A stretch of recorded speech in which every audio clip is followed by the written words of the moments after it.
লাগবে শাড়ি শাড়ি লাগবে। তুমি আমার শাড়ির ব্যবসা শুরু করছো কবে? হ্যাঁ করছি। নিতে চাইলে একদম, নিলে দেখামু আর দেখামুই না। আরে শাড়ি বই নিয়ে তুমি আগে দেখাও। আগেরটা কিন্তু কইছি একদম, পরে কিন্তু কোনো দামাদামি করতে পারবে না। আরে একদমই দিব তোমার, তুমি দেখাও। এই নাও দেখো, প্রজাপতি শাড়ি, ফুলের রাজ্য, সাথে আছে ব্লাউজ পিস। মেয়ের তো পছন্দ লাগে, এটা সেই পছন্দ হয়েছে। এটার দাম কত? তোমার কোনটা পছন্দ হয় সকালে কও।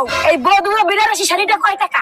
তোমরা কোনটা নেবা সকালে কও। এই যে বধুয়া বেনারসির কিন্তু আরো দুইটা কালার আছে, ব্লু কালার আর কালো কালার। কোনটা নেবা সকালে কও। বৌদি মোর এইটা পছন্দ হয়েছে আর কাকির এইটা পছন্দ হয়েছে। তোমাকে দাম কও কত? এক কথা, এই বধুয়া বেনারসি শাড়িটা যদি না হলে একদম 1500, আর এই দুহান যদি না হলে এককালে 700, একটাও কম দিতে পারবা না। দুইটার দাম কি সত্যি 700? এক কথা কয়বার কমু, একদম 700 টাকা। না নিলে আমার কাপড় দাও, একটাও কমাইতে পারুম না। ওকে কি সত্যি কি 700? তোমার 700 টাকা দিন, পরে কিন্তু আবার কথা বলাই দেবে না। তাতে